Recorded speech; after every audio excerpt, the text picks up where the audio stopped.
زما د مخې دي نو زه د ټول ټیم ته سلام پیش کوم دا یوازې د فرهان د ترونو د فرهان د والدینو مسله نه وه دا زمونږ د KPK مسله وه ما په خپل یو سپیچ کې ویلي چې که دا فرهان په ډز ویشتلی وی زمونږ به څه کار نه و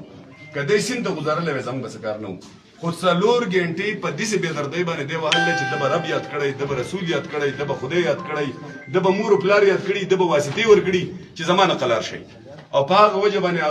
هغه په دې وهلو باندې هغه وجلی او دې هغه په دغه کې پروت و نو موږ په دغه درد باندې ټول دردمند وو که هغه د هر مذهب د هر مسلک د هرې ډلې د هرې پارټۍ زړه و هغه په دې غم کې غمجن و نو زه خپل پښتون قوم ته یو پیغام به صرف ورکوم چې پولیس کار ته پرېږدئ کوم ځای کې د پولیس غفلت راته نو اوس ستاسو نمایندګان چې دي هغه عوامي نمایندګان دي هغو ته ستاسو رسایي اسانه ده او دغه نمایندګانو کوتاهي کوله نو دا د سره زما بیا د دې کیمرې په سترګه باندې د ستاسو سره دغه دی واده ده چې زه به د خپلو نمایندګانو مخې ته راوځم او د خلاف به کوم خو که چېرته کار رواني کار ټیک رواني او موږ د پولیس په مخ کې خنډ جوړېږو که دا چېرته دغه احتجاج د یوه ورځ چې 12 ګنټې چې دی زما په خیال چې دا نه وی شوی نو دا به 2-3 ګنټې مخکې 2-3 ورځې مخکې نه وی شوی دا ډېر یو اهم سوال دی ټول افسران ناست دي اهم سوال دی راته علي صاحب چې کله هم لکه دا حالت ته جیل ته لاړ او دا مخکې هم ډېر شي السلام علیکم چالیار مرکزي مجرم چې دی هغه گرفتار شوی دی پریس کانفرنس د پولیسو او علاقې مشرانو زه به دا ویم دا خبره خو په لوایحینو باندې ده د چا چې بچی مړ دی زموږ سره غم دا و چې یاره دا سړی د قانون په ګریب کې راشي ولې چې د قانون نه بالا څوک نشته که موږ په هغه ټایم کې په جذباتو کې د هلکانو مطالبات داسې وو چې راولئ موږ ولې دلته سزا ورکوو خو په ټایم کې به موږ دا چغې ویلې چې په دې ملک یو قانون دی سټیټ دی نظام دی دا نشي کېدی موږ قانون په لاس کې نه لرو خو بیا دا لوایحین ناست دي پلار یې ناست دی رور یې ناست دی چې زموږ د KPK بچی دا نشي برداشت کولی نو دا زه نه ګڼم چې دوی به دا معاف کړي لاول خو دا دی چې د قانون نه به نه بچېږي دا زما ستاسو سره پوخ لوز دی انشاءالله کوم FIR دا چې به شوی دی نو دی عمر برخیت به دا څومره چې دي او که دا نه نو بیا خو د دې کار دی او موږ به سره ټول قوم د دې سره شا په شا ولاړ یو د دې خبرې نه وروستو کېږو نه که په دې کې زموږ سیاسي نقصان کېږي که په دې کې زموږ مالي نقصان کېږي که په دې کې زموږ جاني نقصان کېږي موږ به د فرهان د والدینو سره د دیوال په شان ولاړو انشاءالله دیونه به نه شاته کېږي ٹھیک شو جی چالیار مدرسه کیس کې مرکزی ملزم چې د اطلاعات دي چې هغه گرفتار شوی دی SP صاحب علاقه او مایدین مشران ټولو مشترکه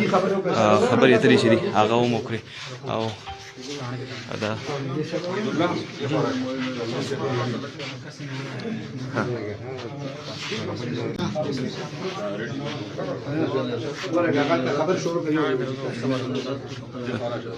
جی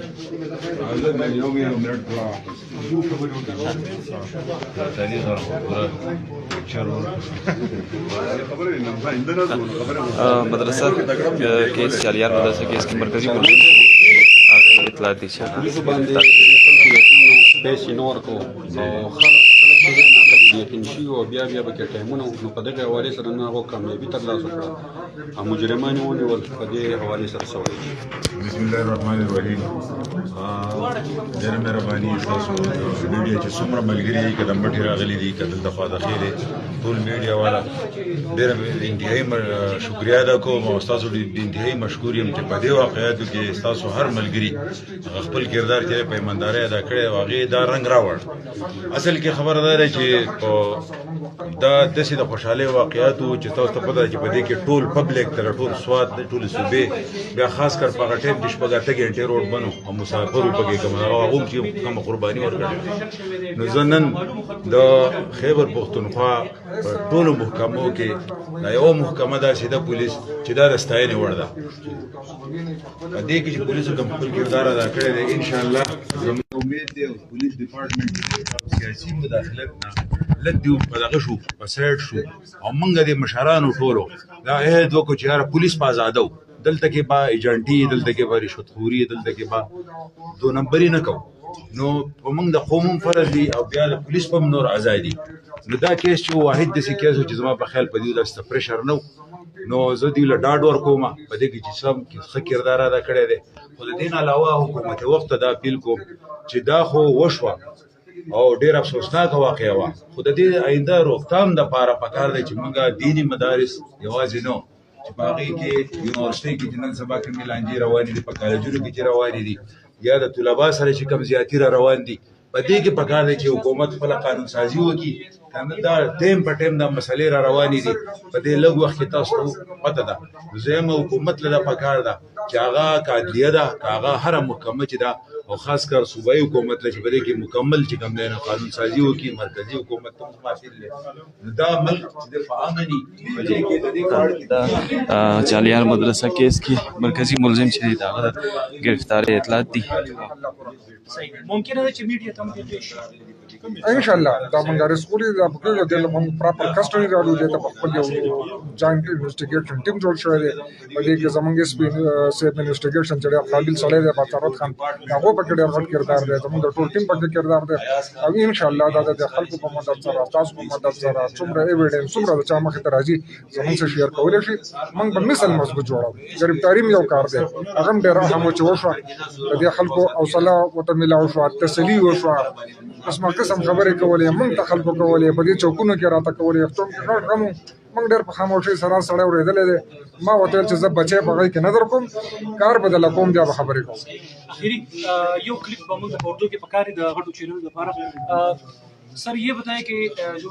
चालियार शनई महिला मदरसा का वाक़या था जिसमें फरहान अयाज की तशद्दुद की वजह से मौत हुई थी उनका जो मरकजी दो मुलजिमान थे जो रोपोश थे उनके गिरफ्तारी का अमल आप कह रहे कि अमल में लाया गया है तो इसमें कितने हक़ हैं? बिल्कुल अल्हम्दुलिल्लाह 100% इसमें कोई शक ही नहीं है कि जो प्रिंसिपल एक्यूज थे इस दिलखराश वाक़या है कि फरहान के जो मदरसे में बेदर्दी से शहीद किया गया था अल्हम्दुलिल्लाह आसपास पुलिस हमने उसको गिरफ्तार किया है और ये प्रिंसिपल एक्यूज थे कारी मोहम्मद उमर और उसका बेटा एहसानुल्लाह दोनों हमारे साथ अरेस्ट है। अच्छा सर इसकी गिरफ्तारी मुमकिन हुई है? ये तो बाद में इंशाल्लाह इन्वेस्टिगेशन के बाद है कुछ बातें है कि जो इन्वेस्टिगेशन के प्रोसेस पे कबल अजी असरअंदाज होता है असर डालता है इसमें फिर मसले मसाइल आते हैं हर चीज़ हम आपके साथ शेयर करेंगे और इसको बाकायदा चालियार کوم واقع چې د پای کې مرکزی ملزم شه دا گرفتاری نه بعد